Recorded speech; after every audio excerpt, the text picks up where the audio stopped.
Hello, and welcome back to the shop.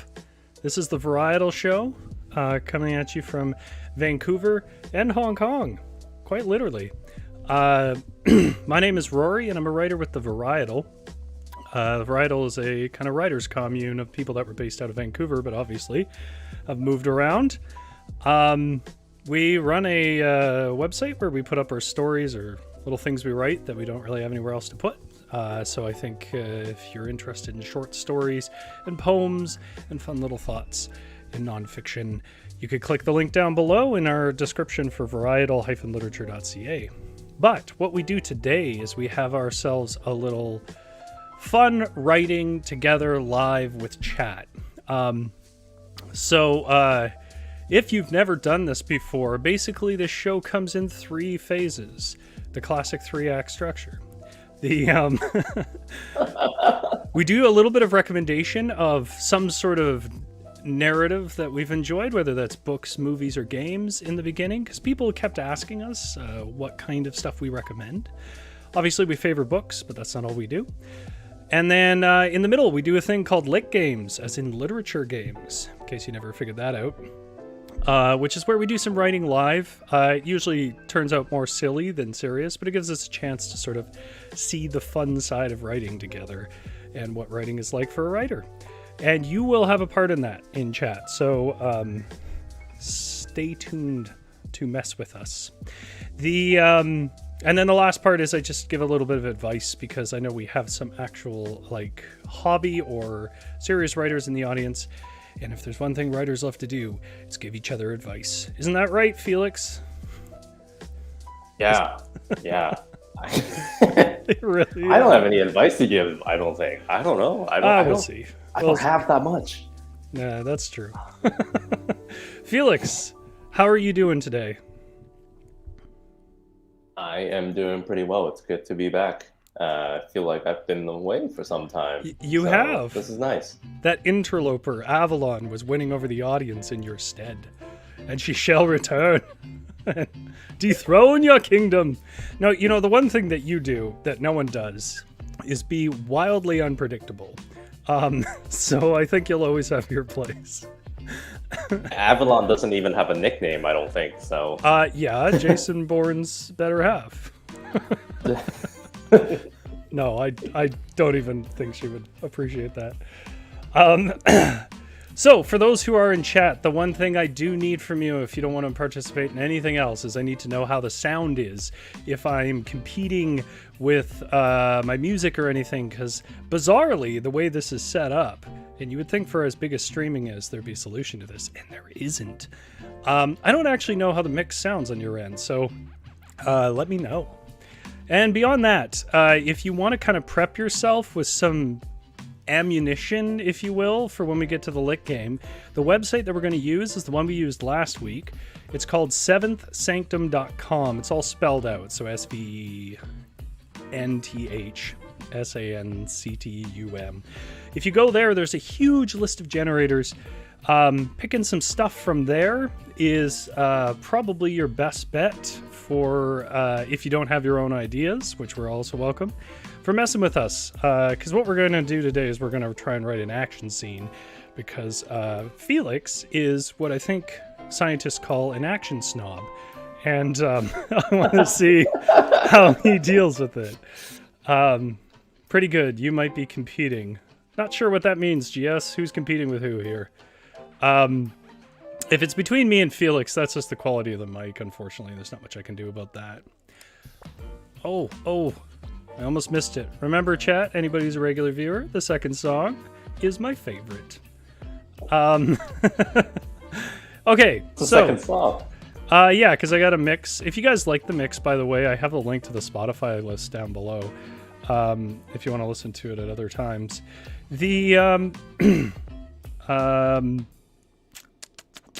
The thing that we do first is a little section called Left on Red. So Left on Red means it's about books and things that we left on read. In other words, that we read all the way through and that we enjoy. Oh, she says the music. Okay, I can take the music down a bit. So, Felix, do you have any recommendations this week? Things that people should read or watch, or stories they should... Since we're on the topic of action this week, I actually have been watching the really old Jackie Chan movies. Oh, yeah. Because it's weird how I was in Canada and I noticed that on Netflix, the movies in Hong Kong, they're all about Jackie Chan, basically, or at least like half of them were about Jackie Chan. And even in Hong Kong, that's still the same. And so I had no choice but to watch Jackie Chan movies. And yeah, I don't know, just watching them today, it's kind of like, I don't think these movies could get made today because the writing quality in them is still non-existent. Which is why on a writing-based sort of podcast/stream, you've decided that this is the thing people should watch. What not to do? Yeah, I think they're very good examples of what not to do. The story tying the action scenes together doesn't even make sense.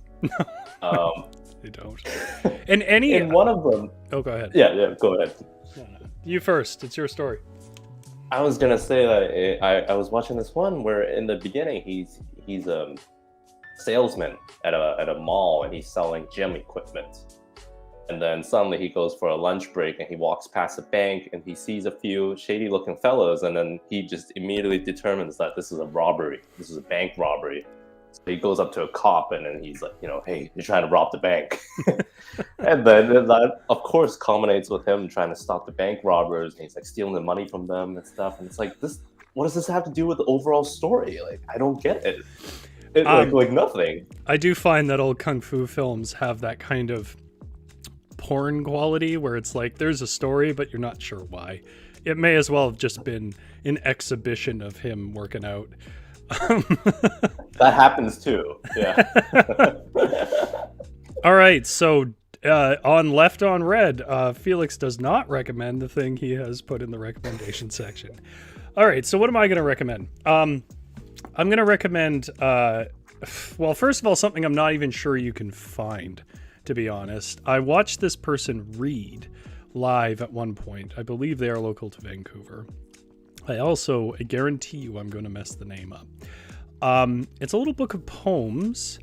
The book is called Fragments and Desires, or Fragments Desires. It's poetic, so none of that crass end. By a person named Onjana Yawnghwe.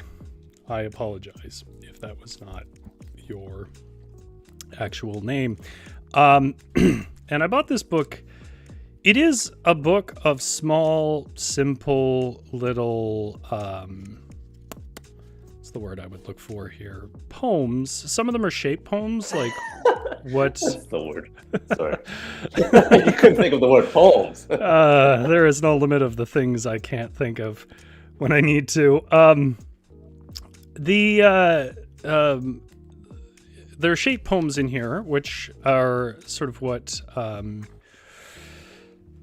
Dana does, but they are somehow really good at what I think poetry should be about, which is poetry for me is when you're trying to communicate feelings that are more complex than the set words we have for feelings. Because feelings don't really have a language. We kind of just translate them for convenience and a certain amount of easing around loneliness.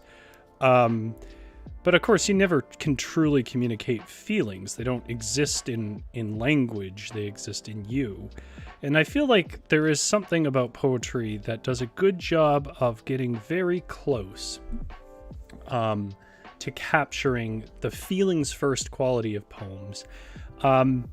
Completely unapproved by anybody. Just to give an example, because it's easy to do, I am going to read one of the ones I like. It's the 34th poem in the book called Embrace.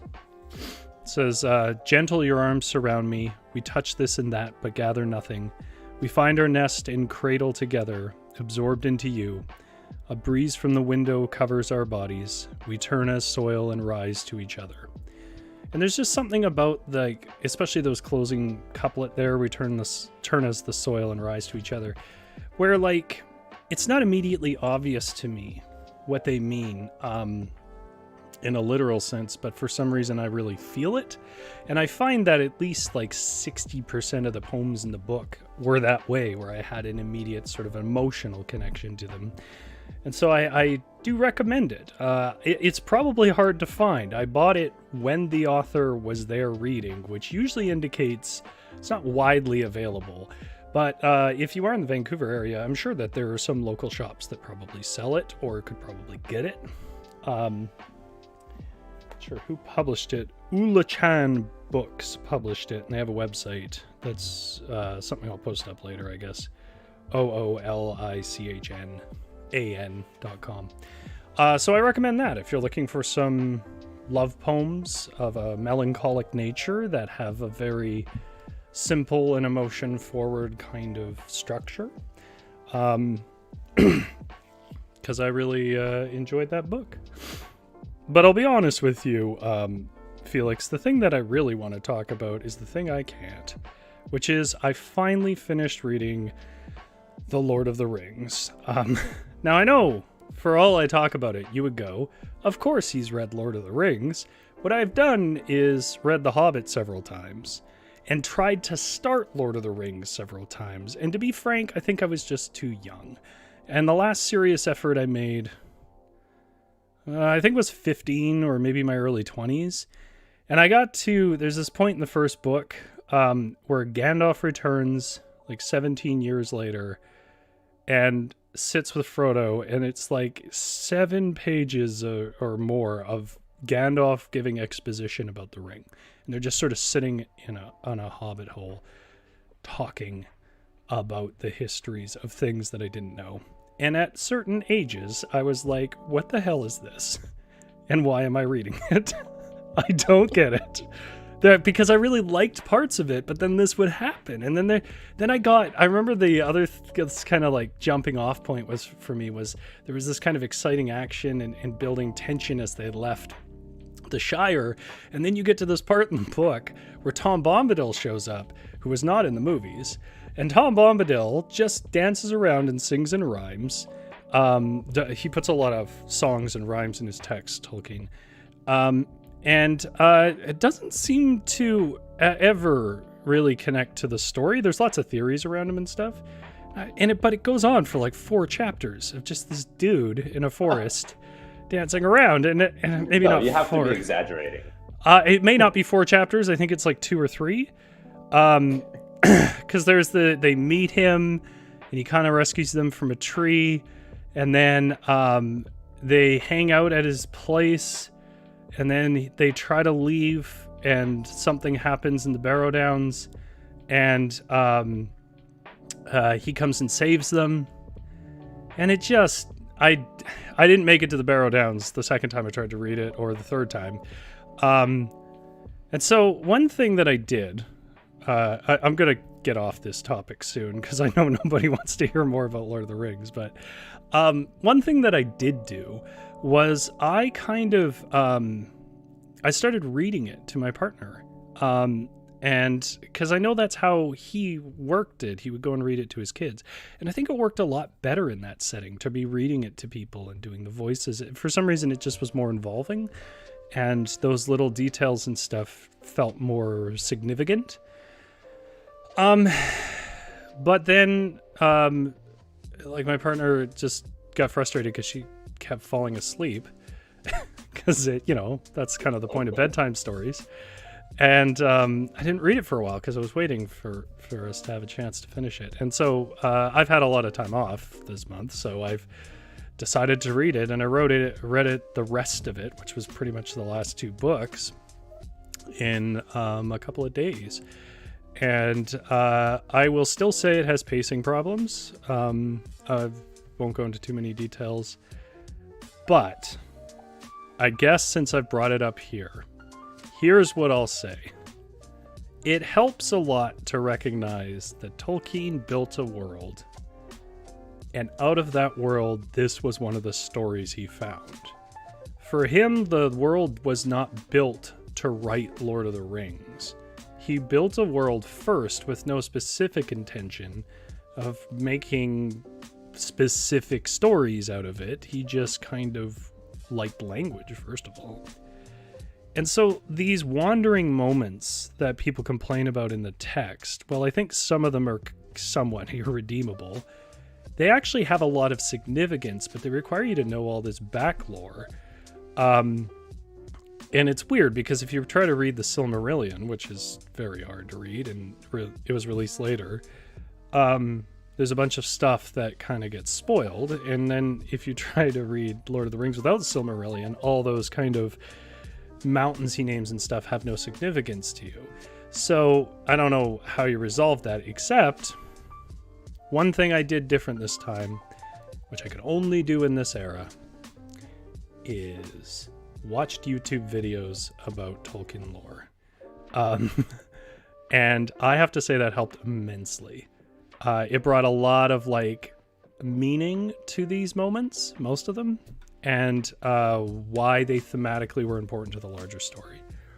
I don't know if that's what I want to do when I'm reading like a 700-page book, is to spend more time looking at YouTube videos. I don't think you really like reading, though.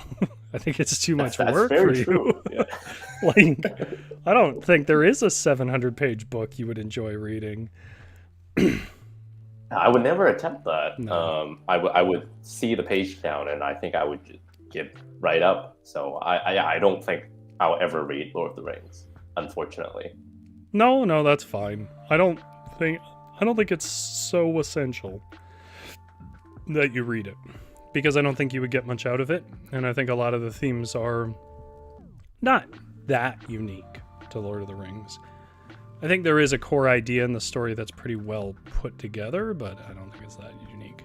So, that means Felix is telling you not to watch old Kung Fu movies. I'm telling you to, if you can find it, read Fragments, Desires by Onjana Yawnghwe, which I will write the name in there and apologize again for ruining your name. I also gave you a little bit of advice about if you want to take a swat at Lord of the Rings, what helped me approach it. Okay, so on to Lit Games. Oh, I swear to God, I've done this before, people. There we go. Okay, so what are we doing today? Well, as I said at the outset, what we're doing is trying to put together a little action scene using random generation. Now, I know the chat's a little quiet tonight, and we expected that because it is midsummer, and you're probably at the beach right now, rather than watching a bunch of dorks nerd on about writing. But if you were here last week or the week before, you know that we've been kind of playing around with random generators. And just to give you a brief synopsis as to why I do that, I think that creativity at its core is random association, and anything that encourages that will probably produce creativity or creative outcomes. So what we need to do then is, come on, there we go.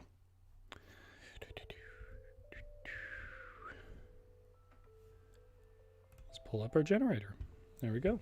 Okay, so here is my example, because I started last week with an example, which actually proved to be one of the more popular things. Last week, what we did was world building with this. The week before that, we just did a story where the words were generated.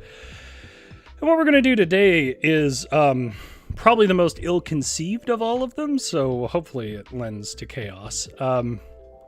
One of the generator types on this website, which again is Seventh Sanctum, so if you guys are looking to contribute in chat and throw stuff at us, you can use your own generators on seventhsanctum.com.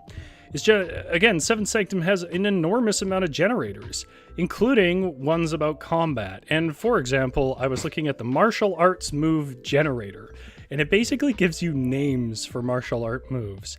And there were some that really, I don't know, just made me feel like this was something we had to do. So let's see if I can find the one I was thinking of. Oh, it regenerated. Okay. So for like example, the Badger Fist of the 7 Stars, Clap of the 10,000 Squirrels, Fallen Groom, Pinch of Romances, Gate Throw of the Nine Guardians, Gem Blow. These are real moves, man. I've seen Jackie Chan movies. I think they're real. Twist of Blasphemous Enchantments. And that's just one of them. They have so many of these. There are a wrestling moves generator, like the abdominal headbutt, the Boston Bell armbar, the cradle crab suplex. There's ones for firearms and swords and fantasy military units and martial arts contests, like the name of one of them, or schools or wrestling events or whatever else. So there is quite the selection of things that you can choose and generate on this website, which has been around for 21 years, if you can believe that. Actually, 22 years. But, Felix, what we're going to do is we're going to try and make an action scene. So the question is, what generator do we start with? Do we want to, like, a martial arts contest or a special move that they might have to use or something? What speaks to you as an action connoisseur? You mentioned there's a generator for the school? Yes. A martial arts school. I think we should start with that. That'll probably give us a good grounding for this character. Okay. Now, chat, here's where you come in. You can either throw your own suggestion in, just stuff off the top of your head or your own generated suggestions, or you can vote for certain things if I'm sort of stuck between them. So I'm going to give you the first example that came up here, Felix. The School of the Billowing Breeze. This martial art is relatively unknown and taught in various schools. Well, then it doesn't seem relatively unknown. This art has an unearned reputation for gentleness and strongly focuses on stealth. The martial technique carefully guards its ultimate technique, the defensive impairment. But then there's also the Feared Way of the Lands. The Feared Way of the Lands, this martial art is well known and taught all over and has a popular reputation for open-mindedness and strongly focuses on discipline. This martial path is known for the defensive earth charge.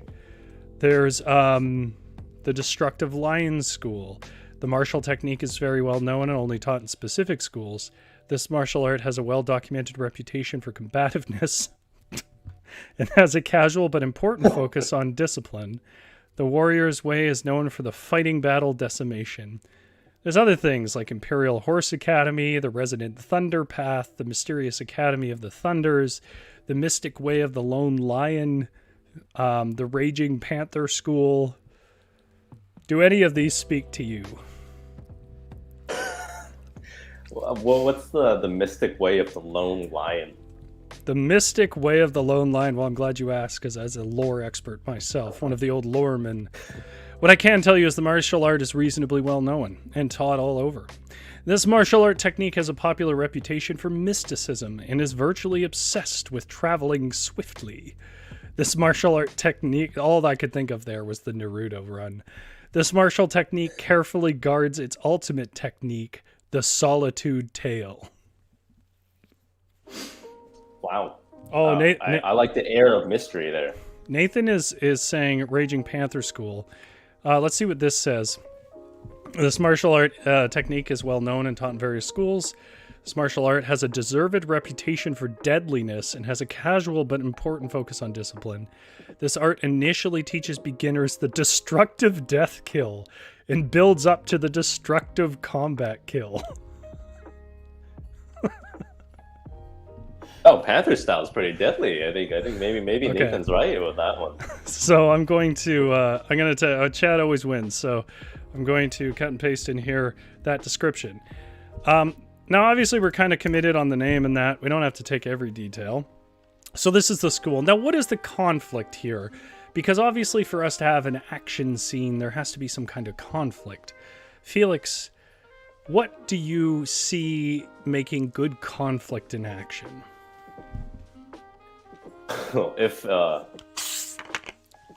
Good conflict. I think it's got to be a lot more than just good guy versus bad guy in physical combat. I think really good action scenes, there's generally some sort of it's not quite ideological battle, but Maybe there's an implied difference in ideology, in that the main character usually believes in something that's fundamentally different from the bad guys. And I'm kind of just shitting my way through this right now because I can't think of any examples off of my head. Well, what are some these things that ideological battles? that you feel like a movie that might represent that? Like a good action movie, right? We're talking. Yeah, like a good conflict moment that you remember from an action movie. Well, I'm trying to think right now of the John Wick movies because the very first John Wick movie stood out to me, and I can remember all the action scenes. But then all the other ones just started blurring together, and I'm wondering if there's something different about the writing in the first movie in regards to the action scenes that make them stand out more. There's a few things that stand out for me that I think we can take to our action scene. The first is what's interesting about John Wick was in a lot of ways he was the villain. And he has the mystique of a villain and the menace of one, and they use villain techniques to build him up. I think as they explained more, it got crappier. The second thing is it actually has a pretty compelling starting point, which is the person who pulled him out of his violent lifestyle is his wife.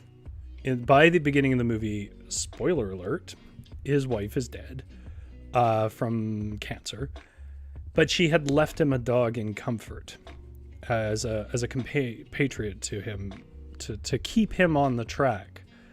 And his dog gets killed, which is something that everyone can immediately relate to, and gets killed in a menacing way for no particular reason at all. And so I think the leanness of it, that he's just this dude who has a horrible series of things that happen that we relate to first and foremost. And then we find out that he is the nightmare creature of the scariest people we know. And I think there's something very satisfying about that the villain is on your side. Good point. But what can we draw from that? Well, the first is, I think, this mystery. I think that action works well with mystery, where you're not 100% clear on what people can do.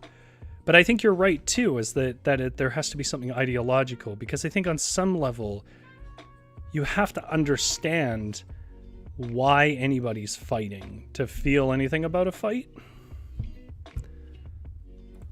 Okay, so the Raging Panther School is this martial technique.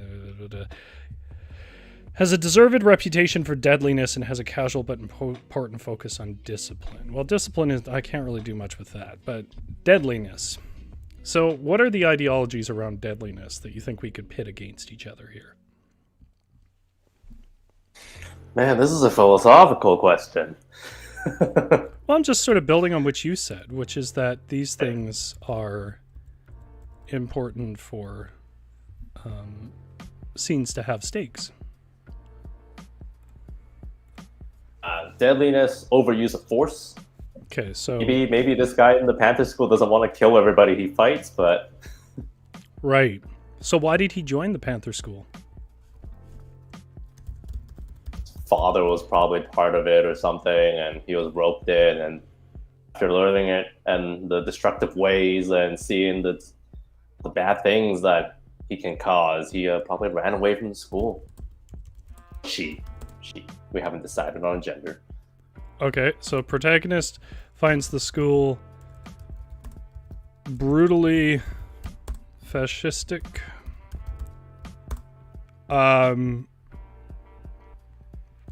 Only joined. Why do people go towards fascism and death? I think it's for security, right? Like they feel like if they group together and act savagely, they can find security in an anxious world. So maybe they joined the school because of some sort of trauma that made them uneasy, and then they have a revelation later.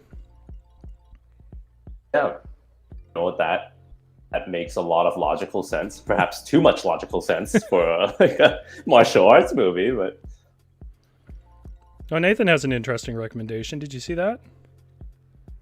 oh, what did Nathan say? Let's see. He said, what about an ethos that says anytime you fight, you must kill, so only fight when you're okay with killing? Oh, that's kind of what they say about guns in movies. How you point a gun at someone, be sure you're ready to shoot. That's not just a movie thing. They tell you that when you learn about guns, period. Don't point a gun at anyone you're not going to kill. Because there's no like halfway on shooting somebody, and that's the idea, is that you need to be certain that's what you intend to do. Okay, so I do like that, but I wonder what side of the equation holds that ethos. Anytime you fight, you must kill, so only fight when you're okay with killing.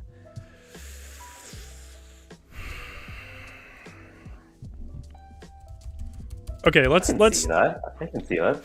let's start with It reminds me of yeah, go ahead. there's a series of Netflix samurai movies based on a manga series called Rurouni Kenshin, and it's about an ex-assassin who's really good at killing, who decides to stop killing. So he gets a sword that's got a blade on the reverse side, so he hits people with the blunt side, so he doesn't kill them. But then because he does this, he gets a lot of challengers coming to him demanding to fight. I see. Okay. Yeah. I think that's kind of a very gunslingery thing. Okay, so what if we have like a traumatic past that drives them into a fascistic kind of setting that has this ethos of anytime you fight, you must kill, so only fight when you're okay with killing. And then finds that basically what they are is people that will look for any opportunity to fight so that they can kill. And that in trying to avoid the bullies of the world, they have joined up with them and now seek to oppose them. That is actually a decent story. I didn't know that's what we were making on this stream. Well, we need a premise. Like I'm trying to get us to the point where we're just writing fights. So, if chat is like, the promise has not been fulfilled, I'm trying to get there. But, to go to Felix's point, nobody cares if there's no ideology, right? Joined because give me a traumatic event. Is there a traumatic event generator? Chat, I need help. I need traumatic events. Or you can give me a traumatic event. Their village burns down. So like a Conan thing? Oh, like if they're stuck in war, like a poor farm person in war or something? That's too traumatic, actually. It's a little dark for an action scene. I can't find a generator related to this. Okay. So you think it's too traumatic, too dark for the killing martial arts? Okay. But yeah, I don't want to write about someone's whole village. No, we're not writing about that. We're just going to say that's what happened, got them in. I'm looking for a moment of scene, like where they finally decide that they need to oppose these people. Okay, so sure, joined because village was burnt down by raiders and wanted to be able to, well, I don't need to be able to, wanted to defend themselves in the future. Joined the Raging Panther School, as no one ever seemed to question them or attack them. We also need a name. There's name generators. See if you can find us a name for this protagonist. I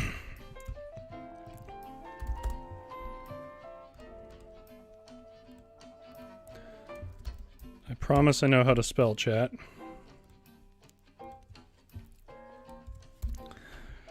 As no one ever seemed to question them or attack them.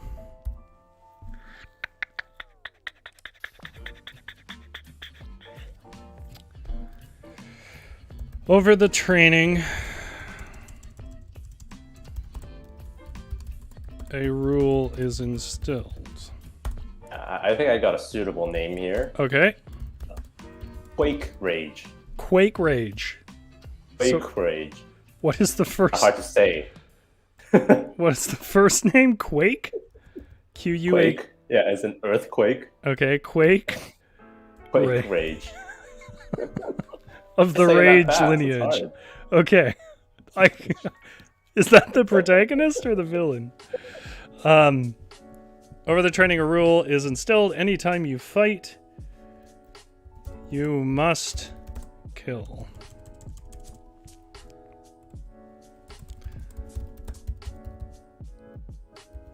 Or do not fight. Over his training, though, he realizes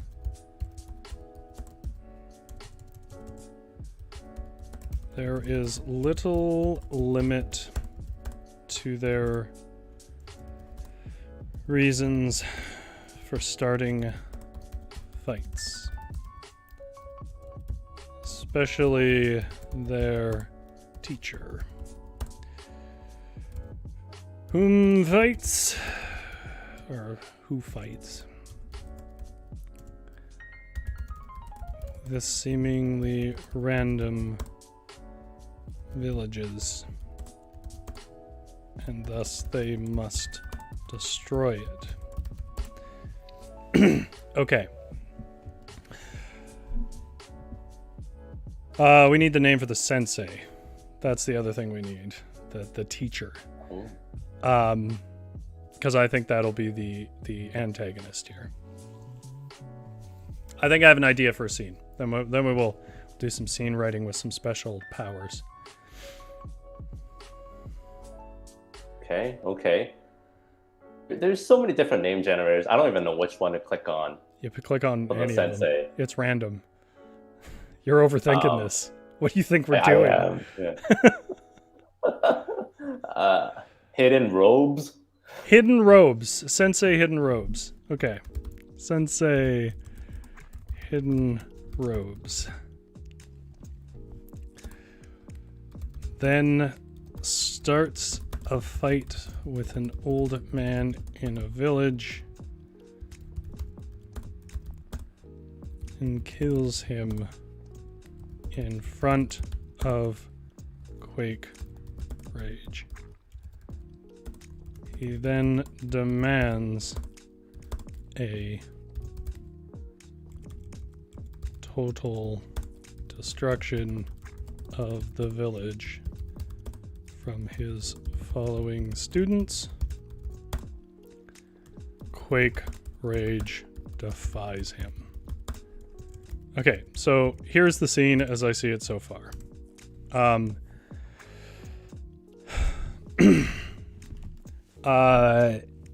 He's in this school. He's realized, I think that what sits at the undercurrent here is that actually, and I'm taking a suggestion from chat here, instead of having any kind of ethos, what's really happening here is he has trained up mercenaries, and he has created an ethos that makes it seem like a moral prerogative for them to do mercenary actions while he collects the money. Does that make sense? Yeah, I get that. And so I'm thinking that we have the standoff where he has just like killed an old man in the street, obviously being paid to take out this village for maybe a warlord or something like that. And now he's demanding that the students do what they've done before and what has turned the heart of Quake Rage. So we're kind of like in the middle of the second act, or even close to the third here. Felix, how does this scene begin? They are both standing in the road, a dead old man between them. What does Quake Rage say? Stop. Well, go write it. You have the document open.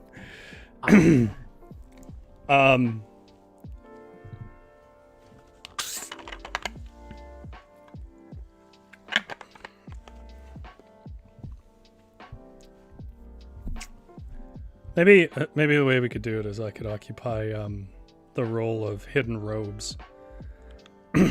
Okay. You can miss now. Okay. We're gonna do a little role-playing thing. Okay. Do you dare defy your sensei? For I am hidden robes of the highest Dan in the fearsome raging panther school.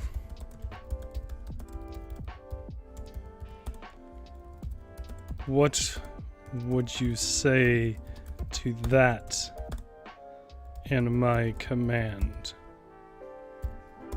Quake.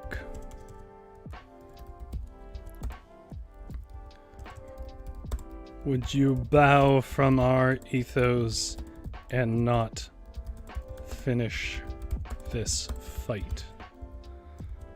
This is a wordy action scene. Well, look, I've been reading a lot of Lord of the Rings, all right? Hidden robes pulled himself. Okay, now here comes the first generation. I need a combat move. Pulls himself into the pose. Into a pose for the bandit block of the noble skull. Okay.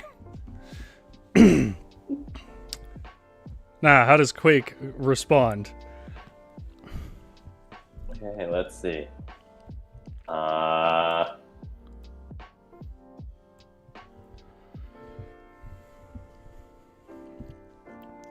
old man is defeated. We have severed his chi. Do not need to kill. Well, I don't know what it means to sever someone's chi. I'm just gonna. I don't think anybody's gonna ever pretend that's a written thing. about chi in a movie probably does either. We do not need to kill. Does Quake do anything? Like, what's his actions? Because there's already a combat pose now from Hidden Robes.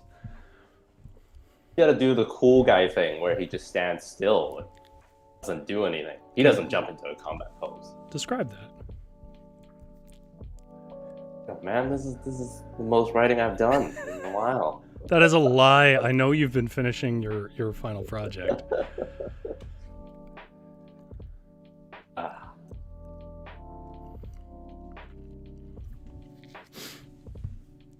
Chat, if you want to start getting some combat moves you like, or things that they should do to each other, now would be the time to start to tickle that chat box with your words.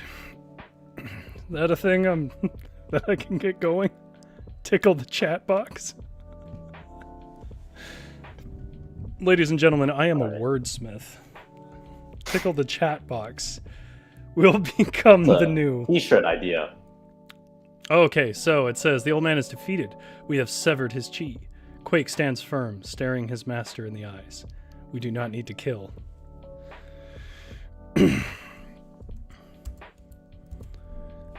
The city remains at guard and seeks to avenge it. The fight is not finished. This is your last chance to be true.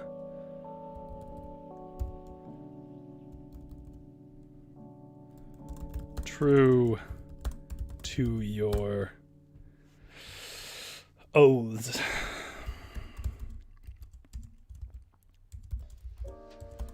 Hidden robes growled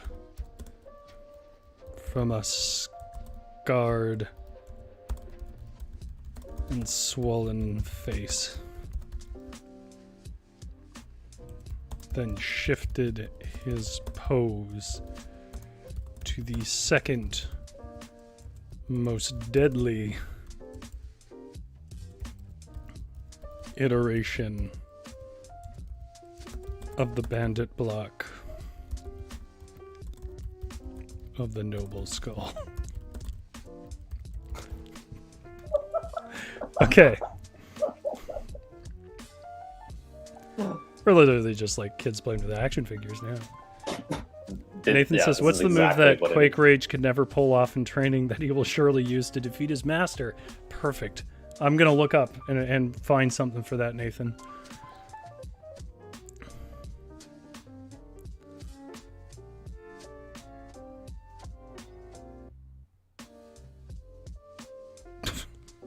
Murderer's warped thrust.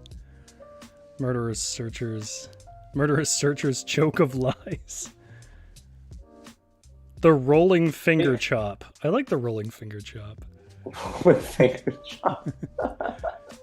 We're not putting that in right away. Picture what that is. Not putting that in right away, but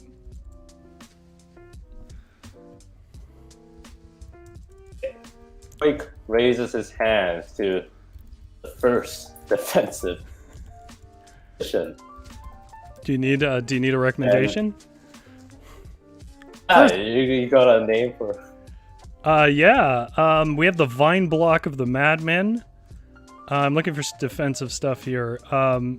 The ever-changing Mighty Shroud Snap.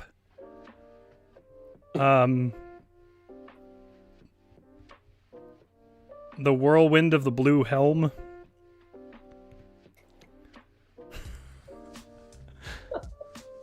Okay, let's go with that, you know. Okay, the Whirlwind of the Blue Helm.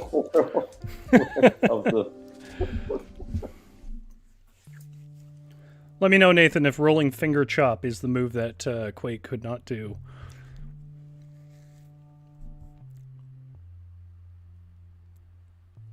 Okay, so who's going to strike first?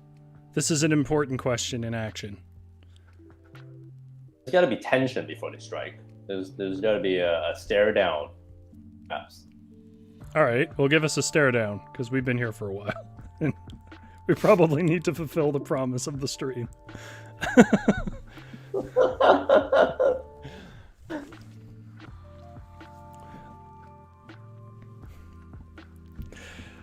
Chat, I will say, Felix sort of puts that together. I will say that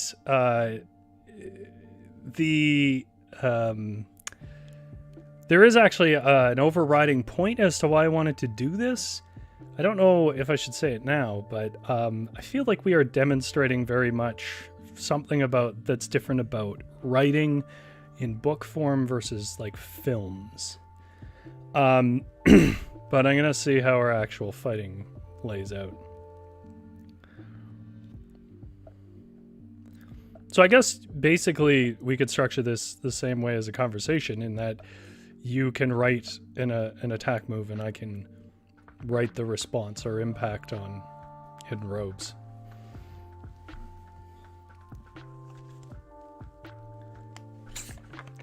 Okay, what's he got down here? The two fighters of the Raging Panther School stand facing one another at an impasse. I'm gonna add something here. But that's not very actiony to the say second, that. The townsfolk had crowded around the scene, first intending to avenge their fallen, but hesitating now with their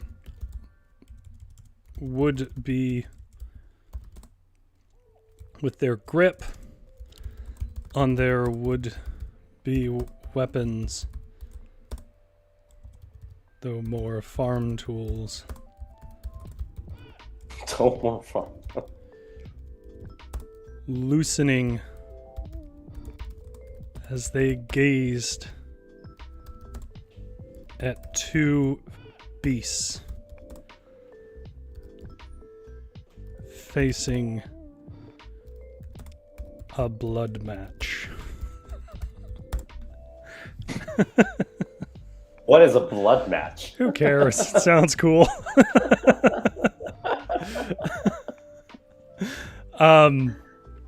The two fighters of the Raging Panther School stand facing one another at an impasse. The townsfolk had crowded around the scene, first intending to avenge their fallen, but hesitating now with their grip on their would-be weapons, though more farm tools, loosening as they gazed at two beasts facing a blood match. The first strike was to be Hidden Robes. He swung loose. Wait. We've been writing in present tense. Oh, okay. Well, whatever. I don't fucking care. He swung loose with the thunder of the fortuitous gauntlet. A reversal move on the second iteration of the block he had held in deception. Okay, now, what does Quake Rage do?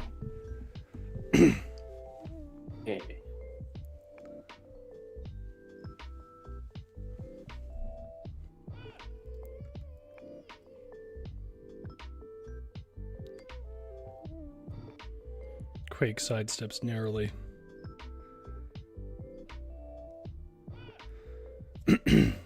Narrowly dodging the last.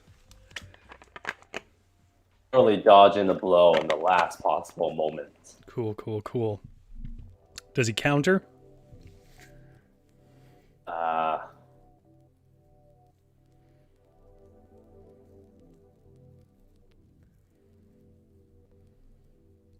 He's shocked. His master is out to kill. Now, how are they going to express their ideologies? Are they going to do that thing where they like add in counterpoints as they fight? Like the language is a part of the fight? Hidden Robes will do so. Oops. Hidden Robes. Gray eyes turned cold, and he said, "The way is set.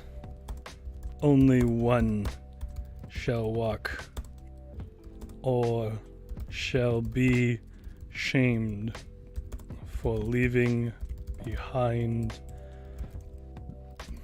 the path of the Raging Panther. Now one must die." Well, because, to fight, you only fight to kill. Hidden Robes swung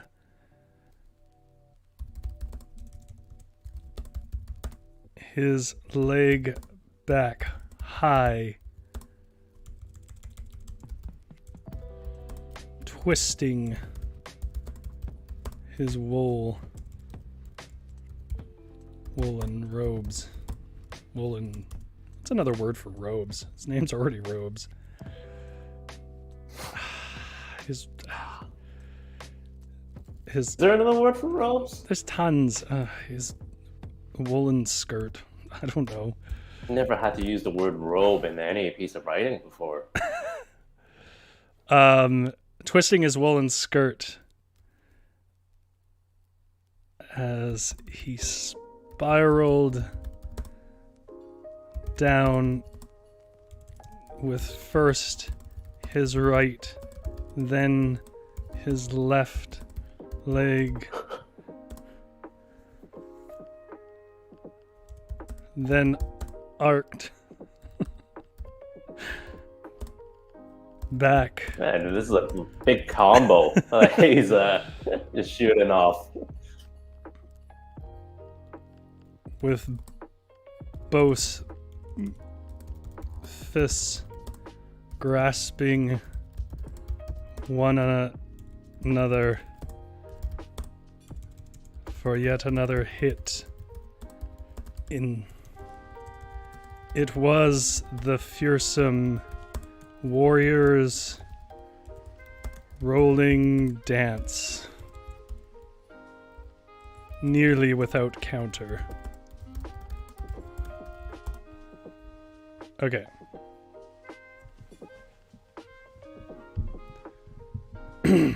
What does Quake Rage do? We gotta wrap this up in like 3 minutes, so. Okay. Cape, garb, GS. I think you're right.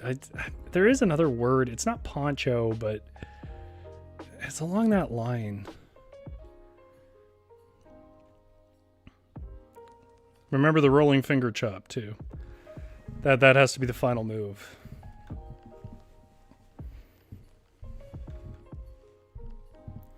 Okay, Quake channels his inner chi into his defensive stance. He is not yet ready. Mantle, sure. Take the life of master. Oh no, he is finding his own way. Does he say anything to that effect?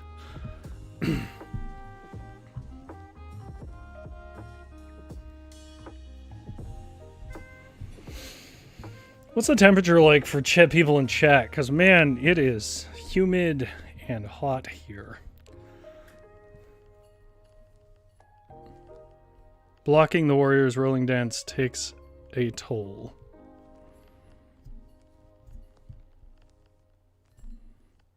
Quake stumbles. Oh my god, Quake is stumbling, guys. Stumbles back, coughing up a...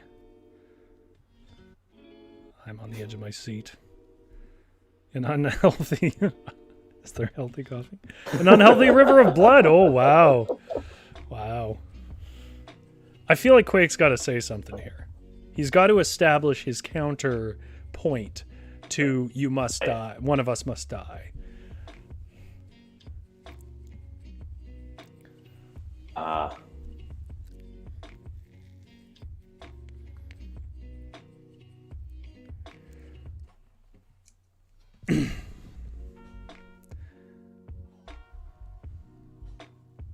Death must come, but perhaps not today. I don't know if we're going to get all the way through this. That would be very unhealthy, says GS. He says death must come, but perhaps not today. Okay.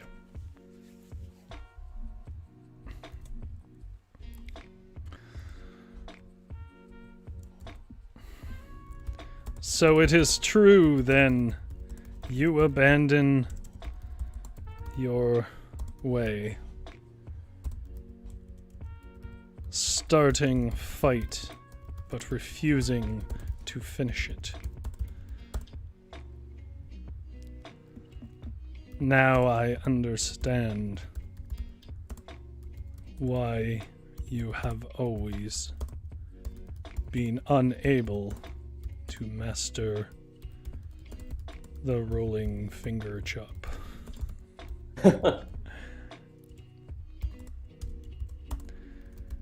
Then he bucked his head back in laughter, but it was mere distraction.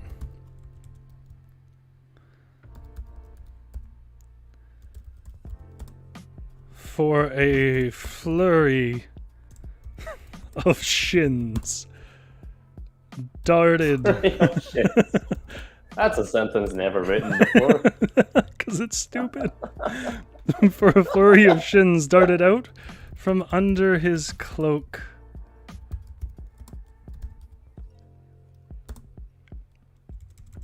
In the swing of the chaotic lakes. I'm just pulling these, by the way, from the random generator. Death procrastination. I hadn't considered that.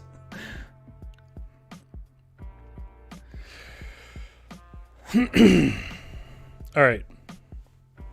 Here's what I was thinking as I was writing, Felix. Well, as you go to write your next section here. What if the rolling finger chop wasn't the final move? I know we made that promise. But maybe the rolling finger chop is a high-level deadly move, but instead he uses another move because he secretly started learning a more peaceful, incapacitating kind of martial art, and instead uses that to confirm his full betrayal of his old ways and his refusal to sink into his master's ethos. So you're saying he has like a secret move up his sleeve? Yeah, but one that doesn't kill, just incapacitates. So then he can walk away, win the fight and still walk away, and in doing that show that he has fully abandoned the way of the Raging Panther.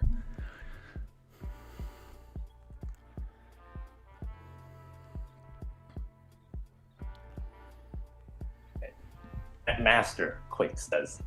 Using what little left of his chi to fend off the shin strikes. That is where you're wrong. Okay. Do you mind if I add to this? Yes, please. I love a good speech. For I did master the rolling finger chop.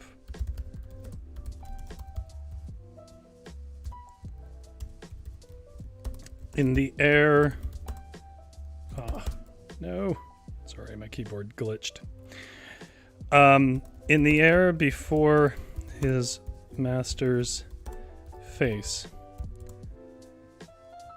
he mimed the movements perfectly, but made no contact.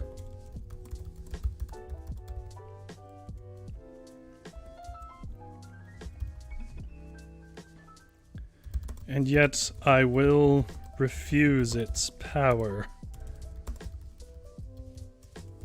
For I see now only villains terrorizing folk such as I was for the gold in their pockets.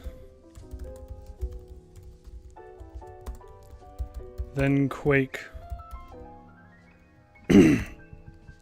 took a softer and more elegant pose, raising his knee and centering over his left leg. I guess I'll just take us to the end because we're basically out of time. No, it can't be, said Hidden Robes. Come on, gasped. For the move was the, I'm gonna regenerate here and see what I get up.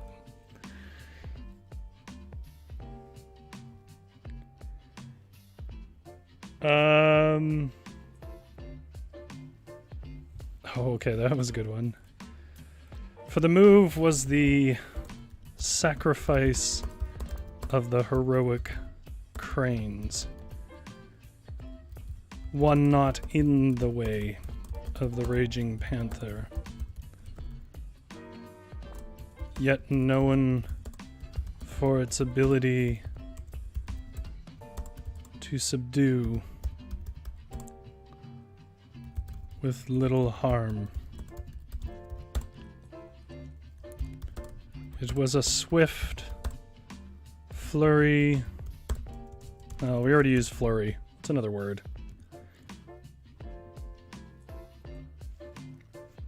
Flurry. Cascade? Yeah, it was a swift cascade of focused fingers strikes. Okay, then what does Hidden Robe do after being struck by this? GS says Frenzy. Good call. That was a good one too. How do we want to wrap it? What's the sunset moment for Quake Rage? I think Hidden Robes has gotta have his kung fu taken away. His Panther raging style. He's gonna. Okay. Well, I mean, finish it off. Finish it off. Yeah, come on. Sounds like you got an idea. Easier to say, hard to write. Well, yeah. It's the nature of the trade, man. Hello, Suki. We're just in the tail end here.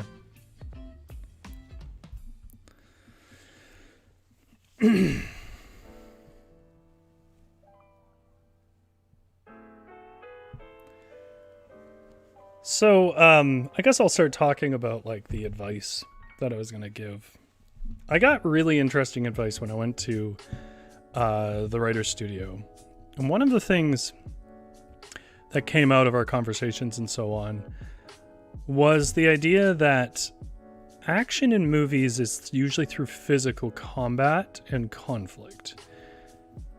But action in books, that doesn't translate very well.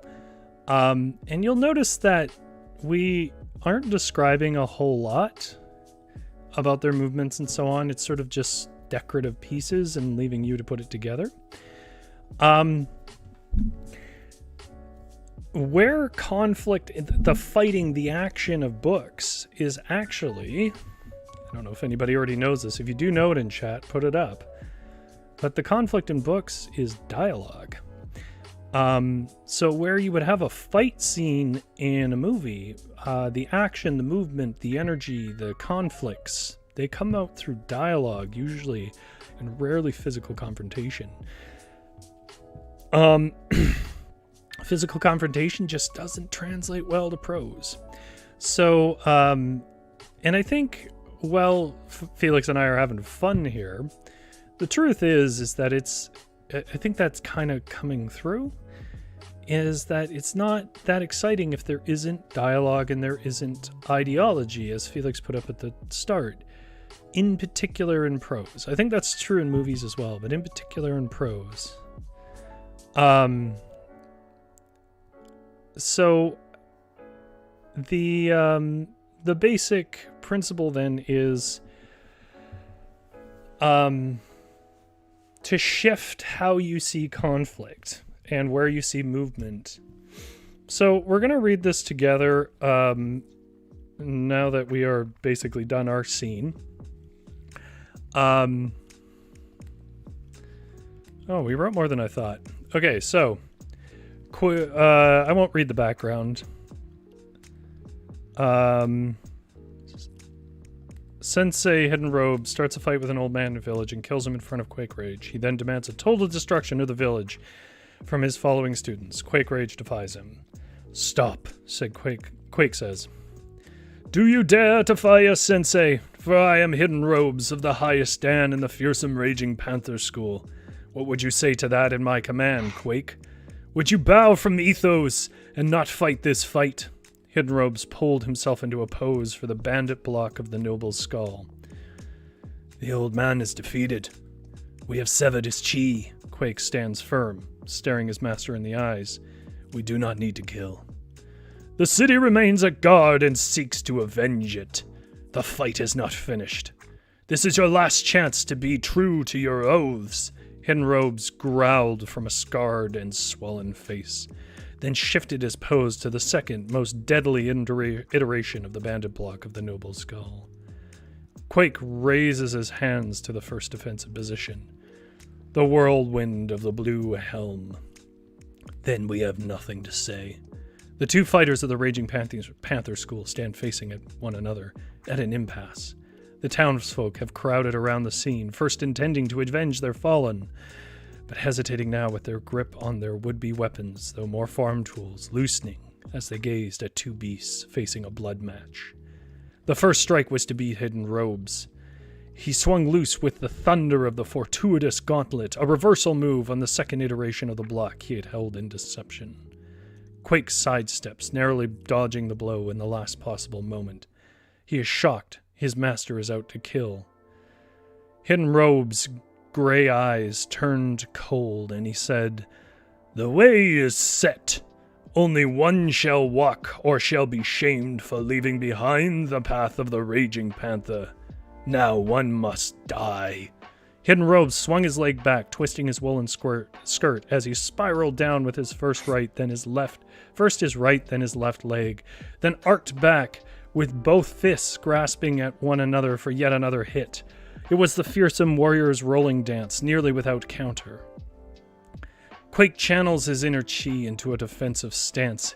He is not ready to take the life of his master. Blocking the warrior's rolling dance takes a toll. Quake stumbles back, coughing up an unhealthy river of blood.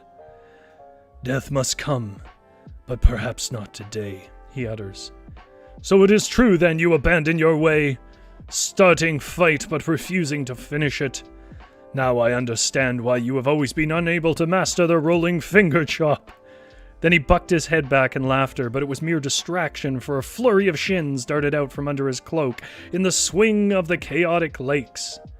"Master," Quake says, using what little left of his chi to fend off the shin strikes, "that is where you are wrong. For I did master the rolling finger chop." In the air before his master's face, he mimed the movements perfectly but made no contact. "And yet I will refuse its power. For I see now only villains terrorizing folks such as I was for the gold in their pockets." Then Quake took a softer and more elegant pose, raising his knee, centering over his left leg. "No, it can't be!" Hidden Robes gasped, for the move was the sacrifice of the heroic cranes, one not in the way of the Raging Panther, yet known for its ability to subdue with little harm. It was a swift cascade of focused finger strikes. Hidden Robes absorbed every hit, which brings him down to his knees. He tries to raise his fists in retaliation, but he cannot move his fingers, let alone his arms. "I have killed," Quake says, "not you, but your martial arts." There we go. Got an action scene. All right. I can't believe we spent all that time doing that. Well, that could be said about any stream we do. It's true. So it's unqualified advice time. So I will just briefly build on that. The truth is that if you want to write action scenes are kind of contained little plucked vignettes of notable, descriptive, and poetic moments, with a huge focus on how the characters are affected by it and what they say. Dialogue is where real action occurs, and I think sometimes people misunderstand that about books, and they get frustrated that people are talking. And what I'm going to build on that is probably my favorite piece of advice I ever got about dialogue in writing. First of all, it is not the same as conversations like Felix and I have. It needs to feel like a real conversation, but the truth is that in a story, the conversations people have are kind of contrived. If you want to know why, transcribe anything that we've said here today and then try to read it. It's a mess, and it's really hard to read, and it's very rambly, and people just don't read dialogue that way. It won't feel right to them. But the second piece of advice, which I think really goes to this idea that dialogue is action in writing, is that everybody has an agenda when they're talking in stories. Everyone has something underneath it they're trying to get across, or win, if you will. Otherwise, it wouldn't be a dialogue scene. So I've always liked that advice because I think that's very true. Everyone has a secret agenda when they're talking in books. I don't mean in life. That's a different story. But in books. It could be small, it could be big, but in that way they are kind of using their words to push across some sort of agenda or idea or thing that they want another person to accept or cow to. Felix, do you have anything you would want to add or any advice you want to give on writing? Yeah, I think that I've never seen extended fight scene in a text form in a short story or a book. I think yeah, like it would be a sentence or two maybe of someone throwing a punch, and usually that's it. There's no extended kind of standoff. I think action is just too specific. Yeah, it visuals. is. Like as you see, like from our writing, like we're like left leg, right leg. Like it just gets too confusing to visualize, right? It does. I don't think it translates well to text. And the truth is, that's kind of what I wanted. Why I wanted to do this, because I wanted to show people that, although GS said it turned out well, it's still not that great compared to just watching a fight in a movie. It would be kind of hard to follow, and it really slows down because it's so much like staging, and like then his left leg moved and struck the right side of his head, and you're like, I don't really care. And I'll give a good example of this that relates to something I already talked about today, and that is Lord of the Rings.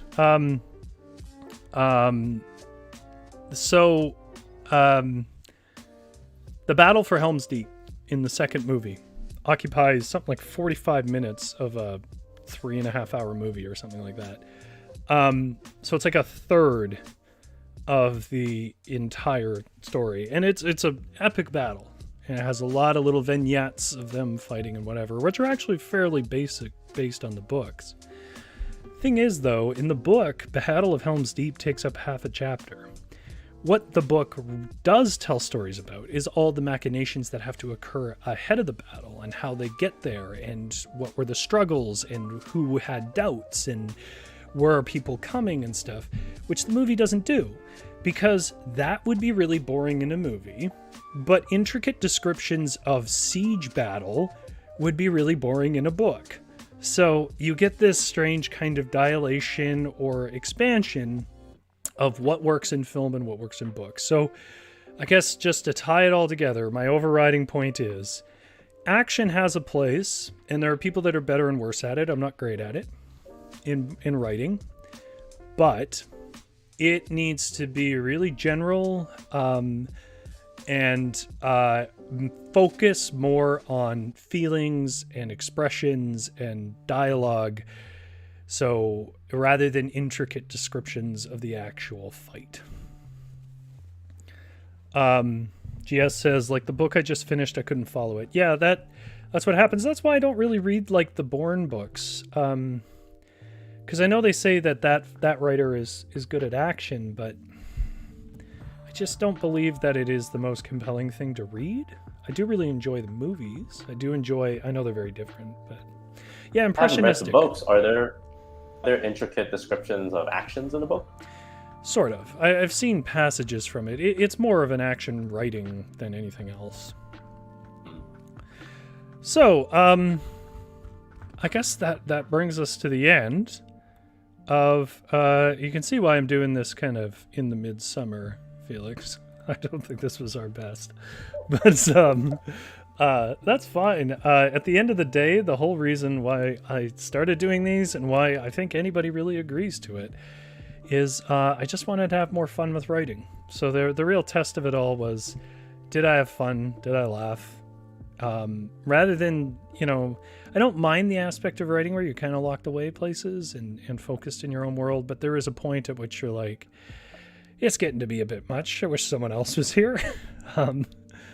And today my lovely friend Felix was here to basically play with action figures with me. So thank you for coming, Felix.